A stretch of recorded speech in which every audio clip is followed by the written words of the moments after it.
Susan, thank you for having me. Thank you, everyone, for having me. It's good to be here. It's not my first time in the Senate, not my first time in front of the Senate Executive, but I'm glad we could make this happen in a way that I think will be, I hope, a productive use of everyone's time. Pull this up a little bit, so I have my notes.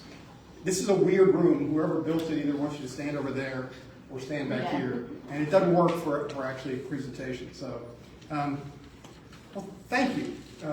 This is an important thing. I've done this with Staff Senate each year since I've arrived. This is actually the same format we do with Staff Senate, and I find it productive and organizing. For everyone in Zoom land, hello. I'm glad to see you all beginning to use the physical space that we've helped create for you post-Faculty House mold leak disaster. I think it's important for you all to be able to get together, and I personally prefer being able to talk to people, not screens. So thank you for those of you who've shown up, and for those of you on Zoom, I'm glad you're here as well. Now, I know we got over 120 questions, and for that I'm thankful. If I spent 2 minutes on each question, we'd be here for 4 hours. But the good thing about this, and those of you who do qualitative research, you know there's some overlap, some patterns, some themes in the questions. And so what I hope to do today is, through a set of remarks, address a lot of the kind of broad, overarching themes that emerged. There are some in the weeds questions that I'll touch on. There are some that, I'm going to be candid, I had to ask the provost what they were talking about. And that's appropriate. You all have heard me say that while I meet monthly with the chair of Faculty Senate, the vast majority of the productive work happens in collaboration with academic affairs. The same thing with Staff Senate with Susan Howarth, and Ethan Logan works with the Student Senate. So who do I work with? The board. And it's a nice division of labor for me, but I'm glad to come do this, and I hope this becomes an annual event. So again, thank you. Before we get started, now we're faculty, me too, and it's good to be critical. We critique our students, we critique our peers, we critique journal articles, we're good at critiquing. And I'm appreciative of that, because I believe that this university needs to be a learning organization. We need to get better, and the way we get better, can y'all not see me over there? Okay. The way we get better is about being honest with ourselves and talking about the work that we have to do together. And we've done some really good work. So before I get to the questions, a quick reminder of what we've achieved together, number one. And number two, thank you. This has been a heavy lift since I've been here. Not just the first budget year, the global pandemic, getting out of that, but we finally feels like we've turned this battleship in a way that is very positive. I'm like, how can you be saying this when we're talking about budget? Well, I'm less concerned about the budget than perhaps some of the questions are. So our total enrollment this year is up 5.8%. Freshman class up 3.3%. Full-time degree up 1.5%. Folks, this is the first enrollment increase in degree-seeking students since 2010. 13 years. 7 years before I got here, we've been experiencing a decline. So for the first time, we've turned that corner. And then I got to thank you all for this too, because it happens to all of us, faculty, staff, students. Our retention rate, 78%. Now, those of you who will remember when I walked in the door and our retention rate was below 70%, I talked about 80-60. And we put that in the strategic plan. And some people looked at me and said, you're nuts. There's no way we can do this. And we, all of us together, have proved those folks wrong. We can do this, we will do this, and we're going to do it together. 2 more percentage points to go. I'm particularly proud of the increase in underrepresented minority retention of 15 percentage points. That's a national story, folks. Just a national story. Same thing for low-income students, 11.1%. So I appreciate the concern. I appreciate people being worried. I appreciate narratives that get created without information, and so I want to help fill that information vacuum for you around budget. We do not have a budget crisis. I appreciated the pipe and the banana. We do not have a budget crisis. Okay? We have more money this year than we had last year in the actual budget. And we are not going to go back to the work we did in 2017-18. We're just not going to do that. So what does that mean? It means last year we overspent our budget by 3%. Is that good? No, not good. Why? Because every year before, in the 5 years I've been here, we've underspent our actual budget by almost 10%, between 10 and 8%.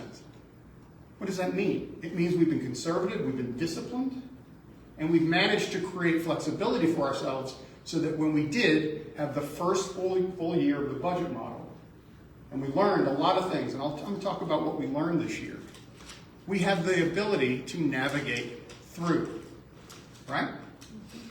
We're not back in 2017-18. We can navigate through. Now, some of this was by design, a little extra spend on enrollment. Some of it was an overspend in athletics. We've been clear about that. Athletics, with their trip to Ohio State, has managed to make up with a $1.8 million check a good portion of that overspend. And then some of it was one-time payments and some enrollment management work we did to bring in the class we brought in. I like to think about it like this, and I explain it this way at Staff Senate.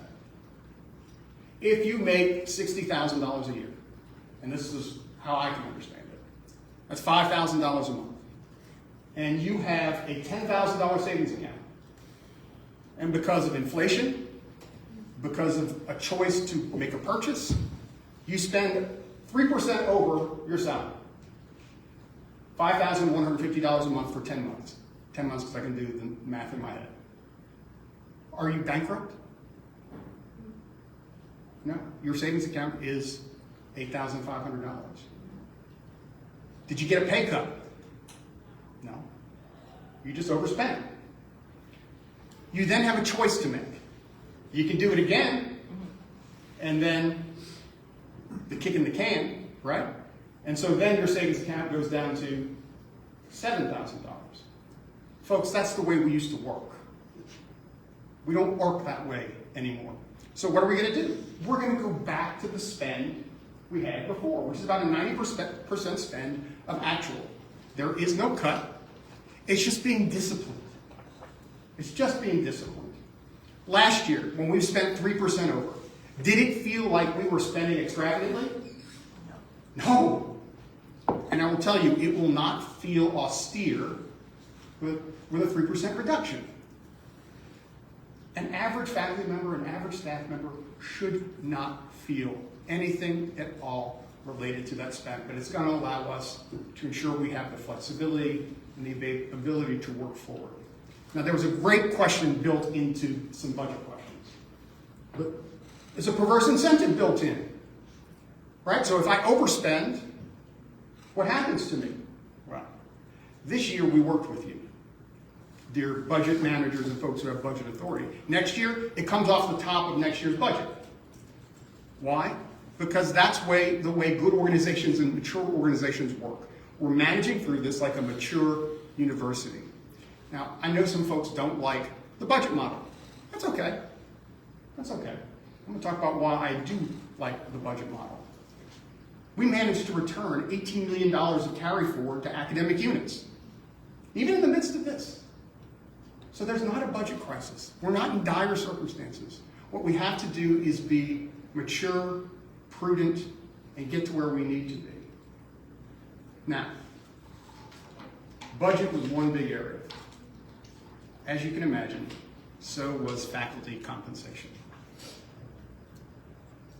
When I showed up, what did I do 7 years ago, 6.5 years ago? We haven't had regular budget or salary increases as faculty. We haven't had raises. And what did I commit to?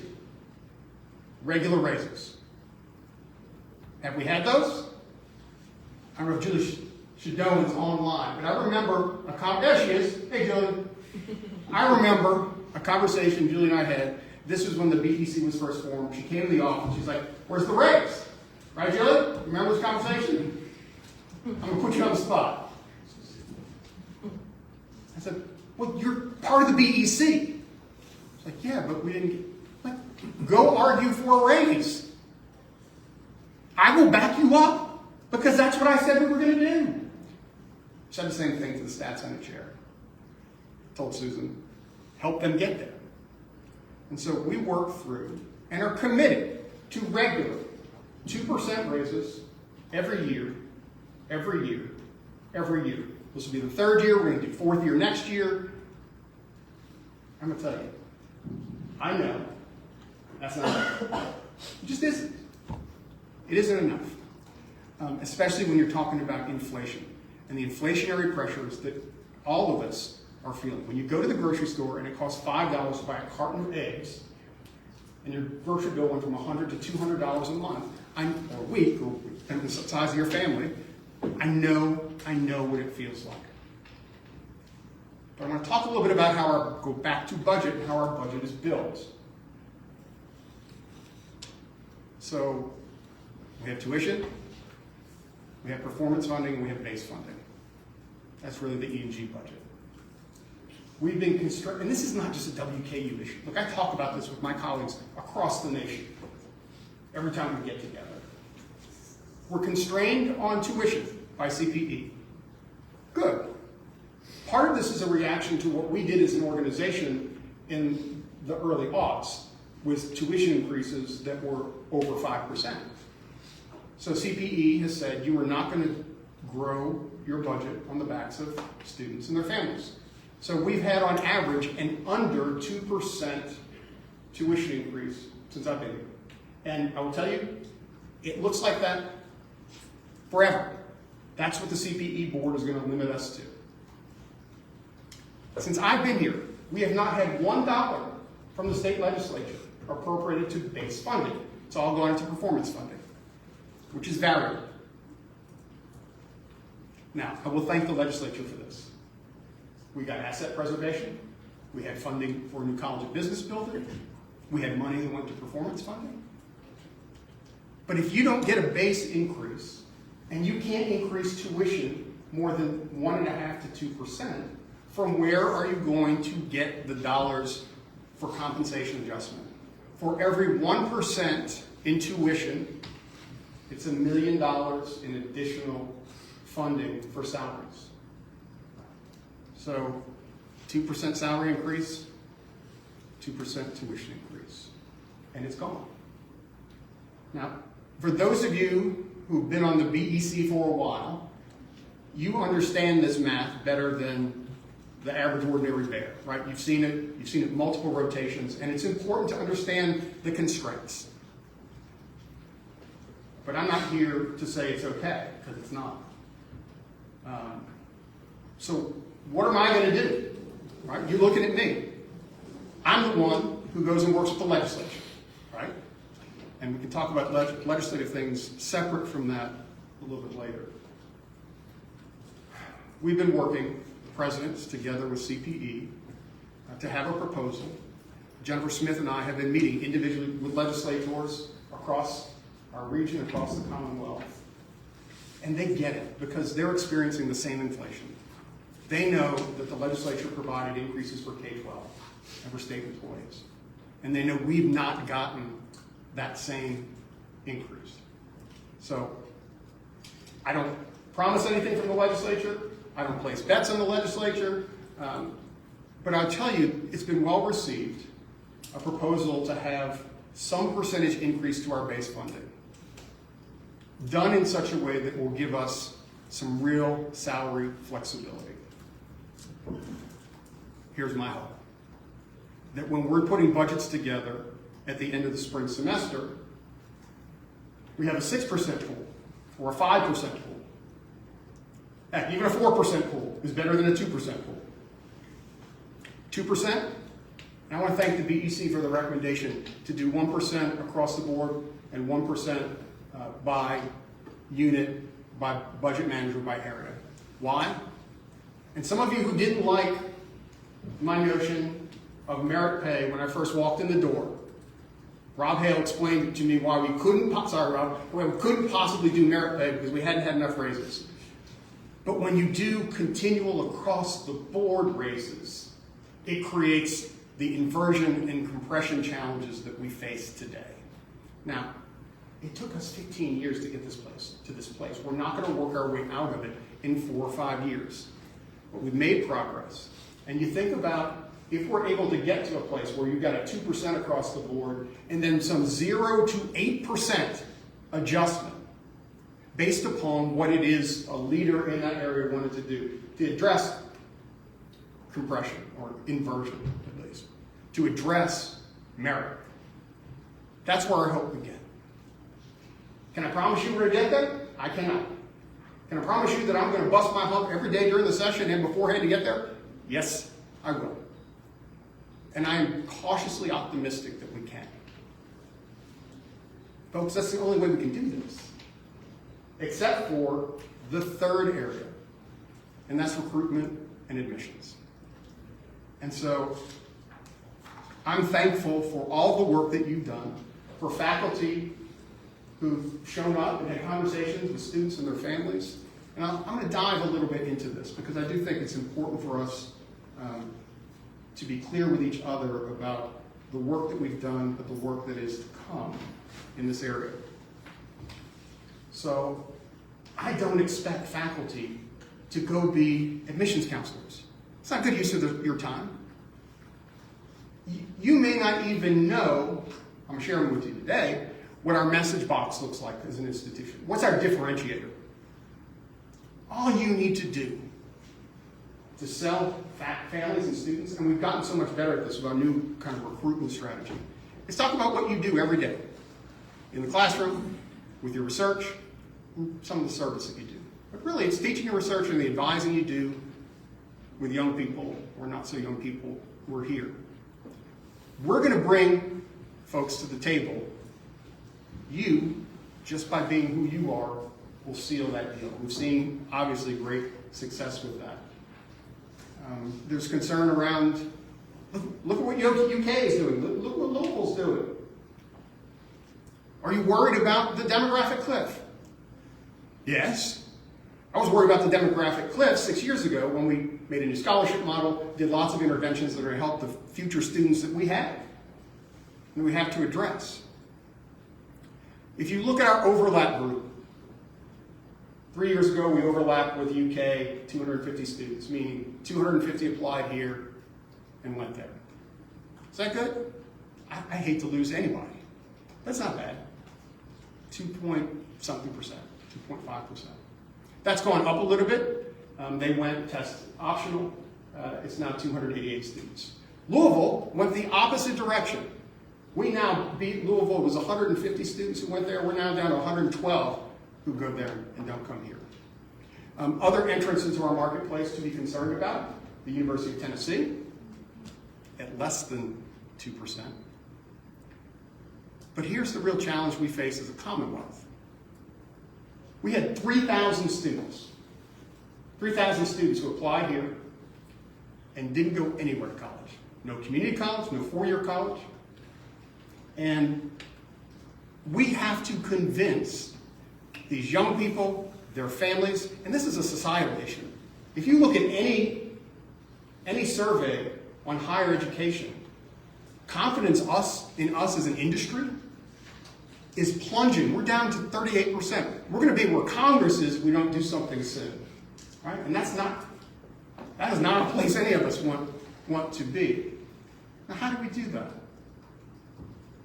I think part of it is the value proposition. You got to push back on what some folks are hearing at home, that it's not worth it to go to college. Heck, our chamber sometimes says it's not worth it to go to college. You should go get a job. Right? We got to help educate students that $40,000 investment in yourself, potentially in debt, will create $2 million return over a lifetime on average. That is a bet or an investment that I would make every single time. But we got to be that clear with them. We have to convince them. We have to convince them. Now, here's the brand awareness.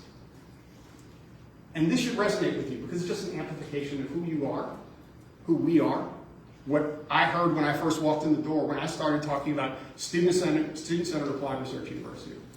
We are completely student-centered. It's a differentiator for us. We have a student who's coming back in the spring semester who is in Calculus 3 at UK. And he had to take attendance with his other 200 folks in the classroom by punching a button on his iPhone. He was 67, struggling. His mom said, you need to go talk to your professor. I said, well, it's not professor, it's TA. Okay. And well, introduce yourself. What, as 67?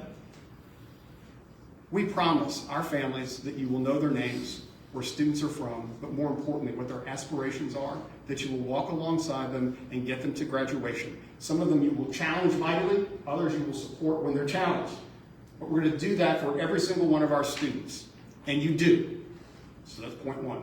Point two for differentiation. Applied research, applied learning.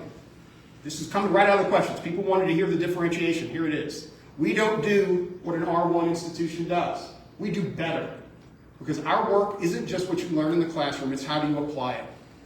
And we have example after example after example. Our student publications outside of the work, applying what they learn in the classroom. Meteorology, going to do forecasts. Over and over and over again, we do this. And we do it better than an R1 can do.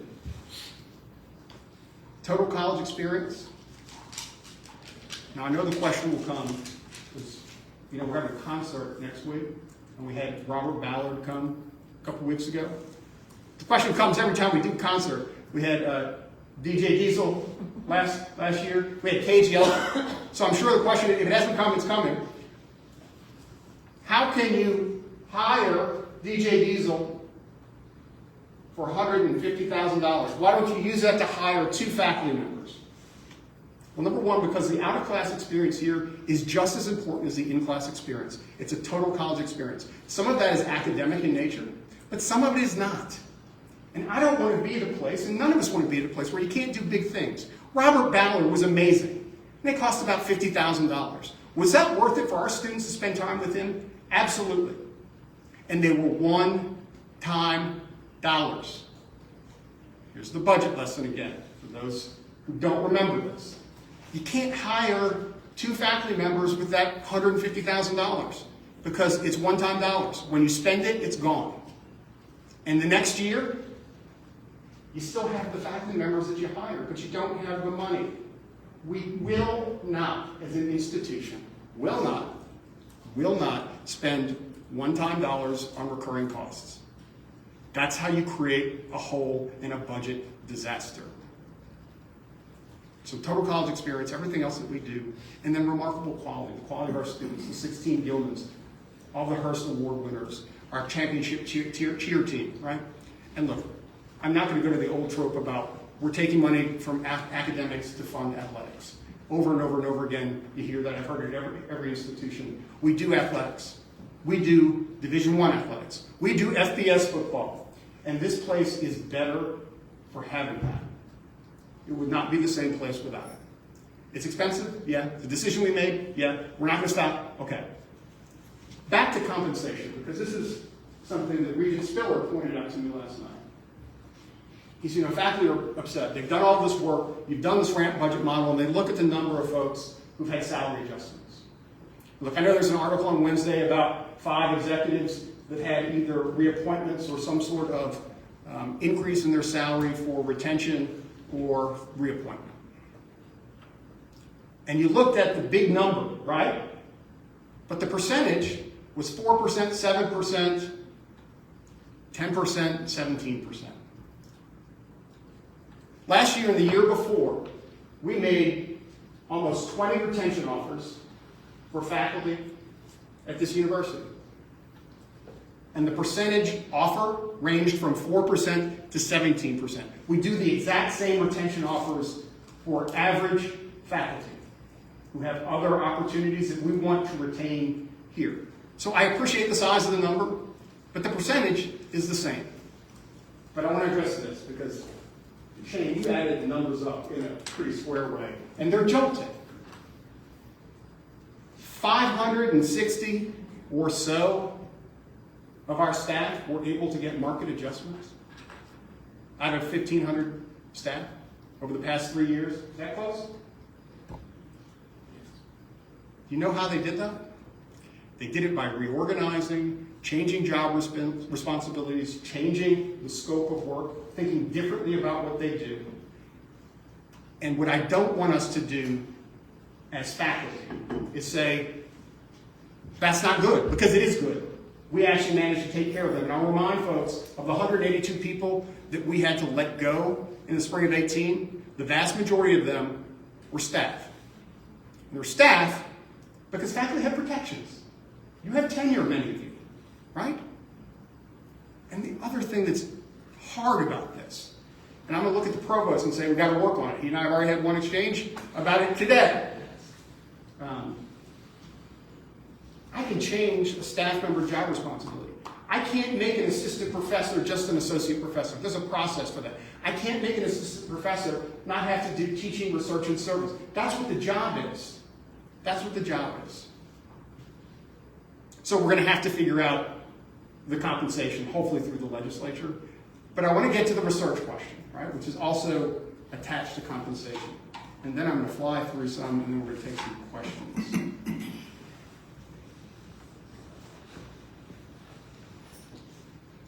This is faculty workload, right? I know you all are working on this. 10. Right, Bud? 10. Yes. Well, they haven't seen it, so. That's all right. This is how I see the world. So if you want to do research, you have to figure out how many of these fingers are going to be devoted to research.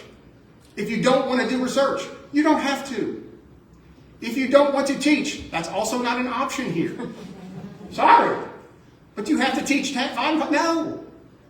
What we have to get to, and what I hope you work on this year, is how do you create effort letters at the beginning of each year where a department chair and a dean agree with each faculty member, this is the work you're going to do for this semester and the spring semester. And this is how we're going to account for that. And if somebody is really interested, or even better, really good at grant getting, why not have more of their effort focused on that? If somebody is a remarkable professor, has had an entire career of being a great researcher, and decides, you know what, it's a grind, I don't want to do that anymore, but I love teaching. We should have the flexibility to do that. And so I do think that there's a way to give more flexibility, let folks do what they're good at, what they want to do, in a way that people feel more compensated. I'm going to fly through some of these directed at me. Why does the president get an automatic $100,000 a year raise? I don't. I get a 2% raise. I get the same raise that you get. And that's built into my contract as an incentive, so that I have an incentive to get a raise for you because I also get the raise. So appreciate the question. I'm going to pass on needs of society because I'm going to end with that. The generator. Why do you need a generator, Caboni? I don't know if you all are familiar with ICS. It's in the command structure after 9/11. The federal government created this. When you have crises or things that happen on the ground, there is a way in which we as an institution are trained and have to respond to them. It's for joint command between us, the city, the county, and our police force. There are 3 different groups in ICS. One is a control group, which sits in the command center. These folks have tactical expertise. Second group is on site. It's usually someone like a police officer, and then you put a media person there. That's on site. The third group is the policy group. So I used to be the liaison between communications or the command center and policy. Now you sit in the policy group. We're not supposed to interact or engage at all with the tactical. And this is why. Everybody sitting around that table essentially reports to me. And so when we had the tornado that came through my backyard, we didn't have any place to go. So we went to where the command center was. That was awful practice because, thank goodness, we had the good sense to sit on our hands and let the professionals be professionals. Our job is to react to and give them what they need, but not to be in the middle of the scenario. Where are we supposed to be? We're We're supposed to be at my house, which is proximate enough where an individual can go back and forth and talk between the two groups. Because even in that moment, we didn't have self-service. We barely had computers running. And so that's the way this works. We couldn't do it. And so the emergency management folks said, we need to fix this. I said, okay, fix it. And that's why. I talked about compensation, long range. Mental health. Mental health is an issue for our students. It's an issue for our faculty. We've devoted additional resources to creating counseling positions for our students. We also, I'm pleased with Med Center Health, had the ability to have a site person who can do prescribing here on campus. We have the Tally Counseling Center, and none of it is enough. Just isn't. But for faculty, I will say, if you have a problem or you hear something about a counseling engagement with a student, call Martha Sales. Tell her.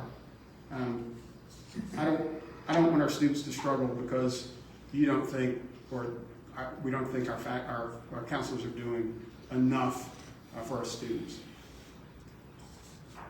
So nationally, you see things that sound awful. We actually decreased our debt load, not increased it. I'm proud of that because we paid off debt. Unlike that other place where somebody might wear a bow tie is Chancellor, we're not where they are. We're just not. We've been smart about the way in which we've managed our budget. There's a place in Ohio that also is struggling. We have a process by which we need to go through to look at our programs, to figure out what we can do better, and I'm proud of that. And I think the hard work that we did for the past 6 years has put us on a pretty strong place. Has any consideration, now I'm to academic affairs. I'm going to do 6 more minutes of that and then we'll do some questions. Because I want to do that too. We're going to do VSIP again. We haven't talked about it. It hurts to do it, right? But there may be an opportunity in the future. But today, no, we're not going to do VSIP. Could part-time faculty be given an explanation why minimum enrollments numbers for a class are changed? We should have pretty standard minimum enrollments for a class. If those are changing, I don't understand why they are. Provost, fix that, please. Why? Okay. I get to do that. Why are faculty who have classes who are not at capacity during the regular fall and spring semesters still allowed to teach the same classes in winter and summer for extra money? They shouldn't be. So I see the world as a dean.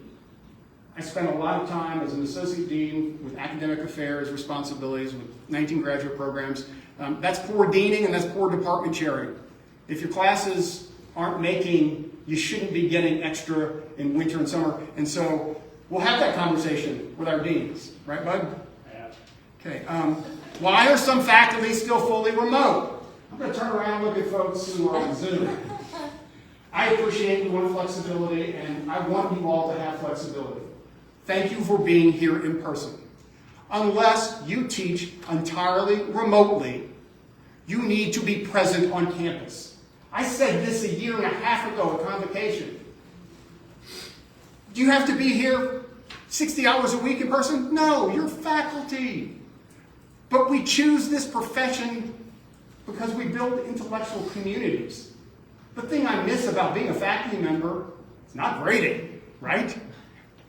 It's actually running to people in the hall and going to lunch and having conversations like that. That's what's powerful and important. And if you're not here, you can't do that.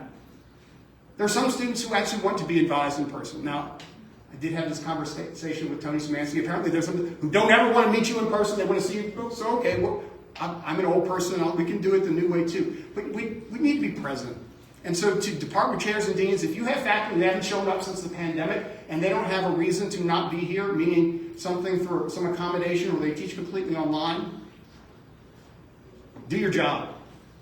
Have the hard conversation with them. Do you want to be part of this community or not? And if not, there are lots of other places where you can teach 100% remotely. This is a great question about efficacy for students who want to pursue academe versus corporate work. Like what's the balance? And particularly for undergraduates, it's the same. It's the same. The same critical thinking skills that you need to go into academia, if you want to be a professor or researcher, same thing for the corporate world. your ability to analyze and synthesize data, to make recommendations, to work on a team, to present, to write. All of it works in academia, all of it works in the real world. You remember at convocation, as I talked about Colonnade and what we're going to do, thinking about how it is corporate thinks about skills and we think about learning outcomes, it's all the same stuff. And we've got to get better at talking the same language together. Is there a conflict preventing student employees from keys to access work areas after 5 p.m.? I don't know. I don't know the answer to that. But if students want to get in buildings and they need to, we should figure out a way to do that. So if your dean or department chair can't figure that out, come to the provost office or come to me, I guess.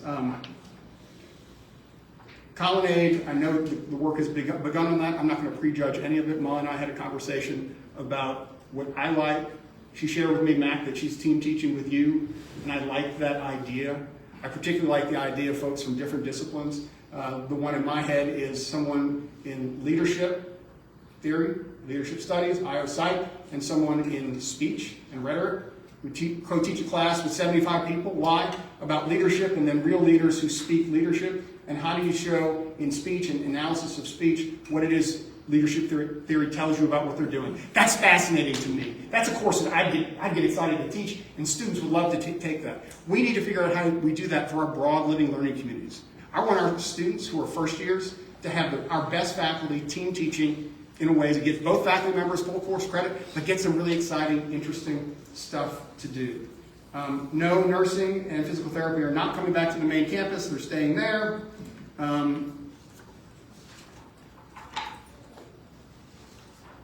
Use the MDS machine in your office to print. Don't use big red dollars.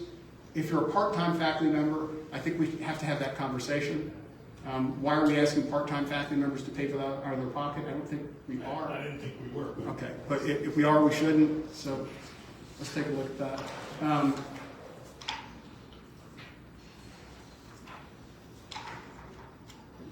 So there was one in here, and it's safety and facilities. So I want us to do more training around class safety. The police do this, our EMS folks, we do tabletops. There was a question around, are we just supposed to wing it?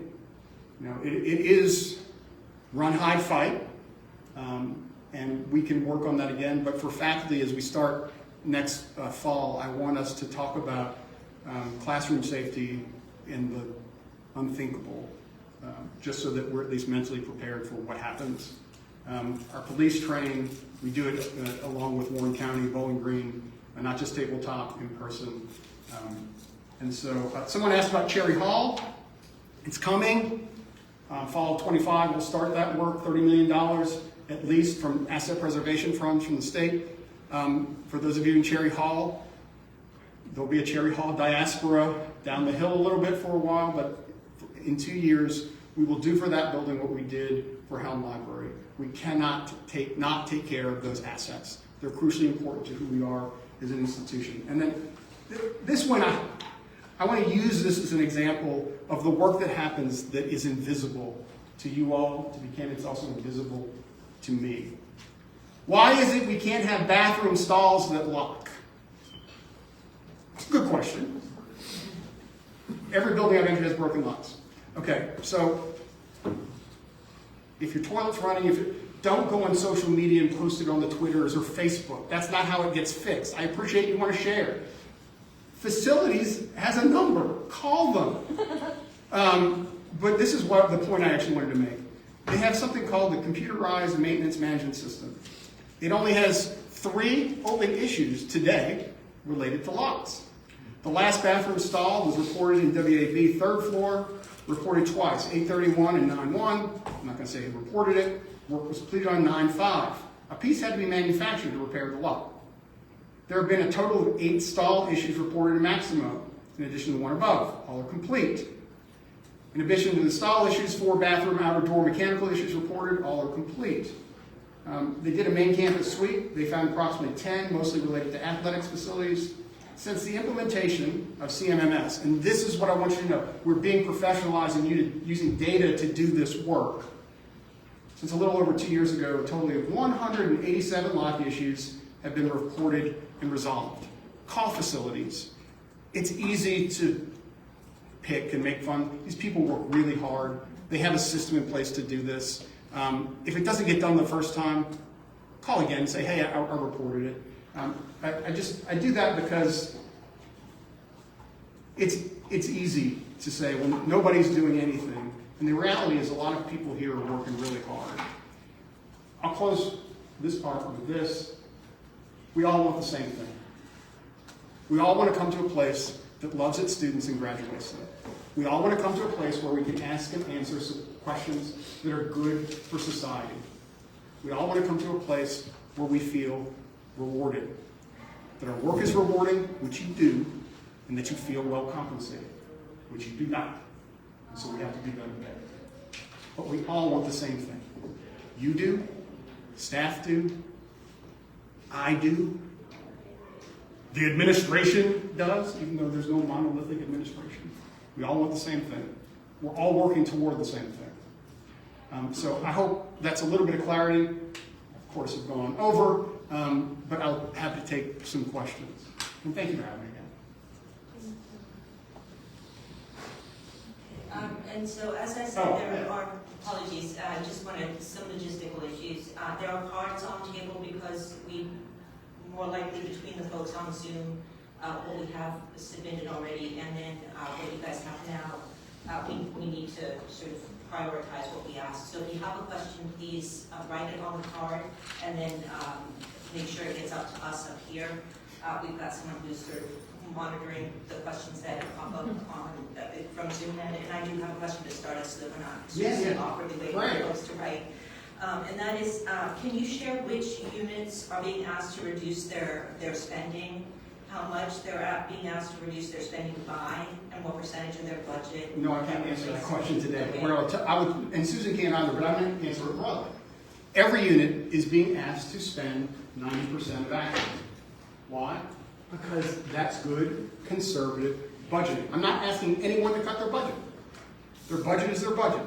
We're asking them to spend 90% of actual. And so this is the learning that we did, in addition to the people used to get here at the beginning of the year a Post-it note with a number on it. And you could spend this much money. That's the old way we did things. Now we have essentially a Ferrari where people can go in and it's incredibly complex. We're having to grow our budget managers, we're having to grow our deans into how this works. So spending 100% of a budget is awful fiscal management. It's terrible. It flies in the face of how you run any organization.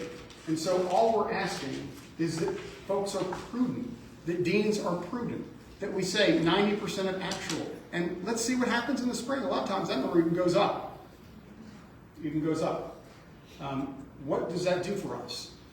It allows us to have dollars to return to academic units. It allows academic units at the end of the year to put money aside to be able to address issues in the college.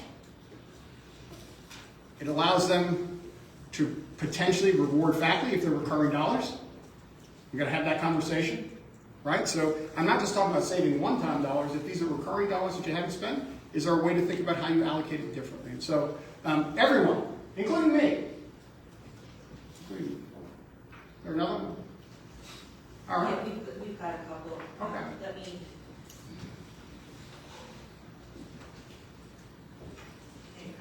Sorry, I'm just trying to make sure there's not overlap between questions. Okay, so this is a general question, I suppose. What have you learned in the last year with the budget overspend to create better projections? Yeah, absolutely. We didn't have a problem with our projections. Our projections were actually spot on. And I got to give credit to Susan and Ronaldo on this. If you don't know Ronaldo, he's a fantastic tennis player, but he's a better budget guy. He has created for us an elegant financial modeling system that allows us to essentially forecast projections in a way that you would hope a $500 million organization would be able to do. So you put in assumptions, and we can model what happens with enrollment increases, with tuition increases, with additional charges for the state, for graduate tuition enrollment, for retention numbers going up and down. There are a million if you're a higher ed nerd, it's a higher ed finance nerd, you can pull all these different levers and create all these different scenarios. Ronaldo doesn't let me or anyone else do that because he creates real projections based upon where we are, conservative increases year over year, and we're almost always below where we wind up because we're being disciplined. The other thing that we learned is, so we got to do this every month with our budget managers. It's really important. So last year we managed quarterly. So doing a check-in 4 times during the year. We thought that would be enough. We have to continue to educate and grow budget managers who were very much used to being transactional in nature, processing. We're now trying to get them to be strategic. That is a huge shift in what their role is, number one. We're trying to get them to be strategic partners with a dean or a VP. Again, a different role. We were in good shape quarter one, and in quarter 2, and in quarter 3. And all of a sudden, in quarter 4, woo! It may have been the old kind of ingrained pattern that caught up with us, which is, I got my budget number on the postcard, on the Post-it note, let's spend the rest of it. And so what we've done this year is month by month, we are going through and making sure that spend is actually in line to be at 90% of actual. And Susan and I had this conversation yesterday. There is a unit that is not at 90% of actual. That's a problem. And so what is happening with that unit? We, at my direction, Susan's going to do it, we're going to encumber whatever the total amount is that keeps it at a 90% spend. What does that mean? I'm bracketing off the dollars where you can't spend it. Because you demonstrated to me that you, your budget manager, or whomever, does not have the capacity to be disciplined. So until you demonstrate discipline, we're going to not let you do it. And so both of those things came out of last year. That's hard learning, but it's good learning. And again, this is only year 2 of a fully implemented budget model. Okay, and then 2 more questions. Okay. Can you provide details regarding how the $18 million in carry forward money will be returned and who has authority or access to the funds? I think it goes to the dean on one hand, and then for revenue producing, or no, it always the dean. But the EDD programs, the DPT programs, that all goes to. It's at the dean's discretion. Okay, so it's centralized with the dean for each college. Yeah, and that's another important thing. So you all remember, what are we trying to do? This was a place that 3 people sat in a room and decided what the budget was going to be. I don't want to do that. I don't know what your budget should be. I don't know where you should spend your money. I don't want to know that. I want to actually go do my job. I want to devolve control to where it needs to be, which is in the hands of deans. That's how I see the world. That's what a responsibility-centered budget model is supposed to do. It's supposed to devolve control and decision-making through the deans, instead of everything being the president's responsibility or decision. Deans have that responsibility because they're closer to the action. They're with faculty, they're with the academic programs, and they can decide where those resources should be applied. So that's what we're trying to do. Important learning. So that's it. That's it.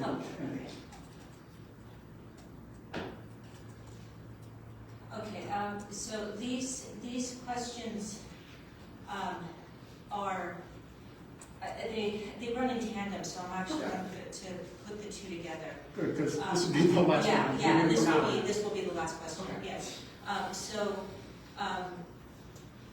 My understanding is that academic affairs did not overspend its budgets. Can you clarify this and clarify the decision to reduce spending within academic affairs to cover overages within other areas of the university? I don't think that's accurate. What we're asking everyone to do is to spend it 90%. There are some units in academic affairs that did not spend to 90% of actuals as well. We're asking everyone to have that budget discipline. Academic affairs, for those who are worried that academic affairs is subsidizing a trip to Hawaii for the football team, not happening. Not happening. We're paying that back. Really clear. And they've actually already done that. So I appreciate the concern. I know what's being set up there. But the reality is we overspent. We had cash on hand. Decrease that. It's going to have to go back up for a rating. Right? We don't have, I know people think there's a huge pot of money in reserves. We do not have a huge slush fund anywhere at this institution. We've managed to grow our cash on hand days of cash on hand to a place where the rating agencies weren't cutting us, but we're on a razor thin knife edge, right? And so what we did last year means we got to be disciplined this year to get back. And so we're going to do that. I appreciate the theme of that question. I'm going to end with this. So, you all have heard me talk about domains of expertise and responsibility before when it comes to shared governance. I appreciate the majority of the questions that I received are on budget, compensation, and admissions. We didn't talk a lot about research. I have some ideas around how we do this and grow this. And just not enough time today, but we're going to continue having that conversation. What was not included in this list, except for one really good question around AI and what's our role as a university. I ask every year, I ask Susan, tell me what you want to work on together. And we get things like workload, which is important, compensation, that's great, tenure processes, absolutely, getting consistency around that, we're working toward that. You all have ultimate authority over our academic programs. What are you doing as an organization to push deans and faculty to think about what are the programs that we don't have that we need? Now, we've done some of this work. The work that we've done with DSOC and that department in Ogden, really exciting reorganization. I'm thankful that photojournalism has understood that photojournalism is narrow and that they have to rethink photojournalism in a way that's about content creation. But what about mechatronics? What about, we have 27 counties that are rural. Where's our rural policy program that involves folks from sociology, health, education? This is your responsibility.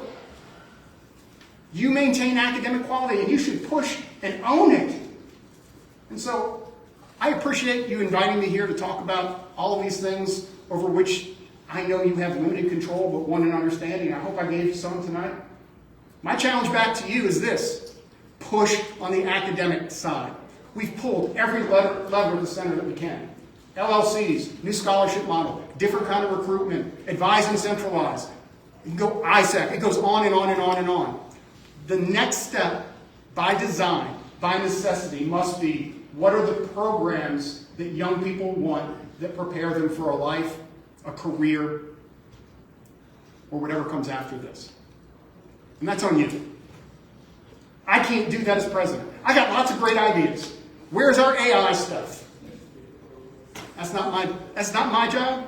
Dear deans, dear faculty, and dear faculty senate. So thank you for the hour together. I appreciate it. I hope to see you in this setting next year. Please invite me and I will come. And I hope I answered your questions. I appreciate everything you do. I do miss being a faculty member, to be honest with you. This kind of gives me a professorial feel. And I'm thankful for that. We have work to do, but we've accomplished so much. Thank you for having me. Go Tops. Thank you. And on behalf of the Faculty Senate, I would like to say I appreciate the comments that we are asking questions outside of our, perhaps our domain, but I will say that we still, like you pointed out in the beginning of the talk, do all have the same goals in mind. Absolutely. And faculty working conditions are student learning conditions. So understanding that we do understand, that we play a specific role.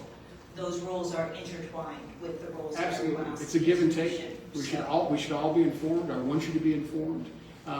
The person who asked to have access to Axioms so they can go line by line through the budget, I don't even do that. We could give it to you, but you wouldn't understand it. And so this is the way we do this. We share information. Trust Susan. She's not lying to you. She's not BSing you. Trust your budget folks. Trust your dean. Trust your department chairs. We're all in it together. So have a great night. Thank you. Thank you.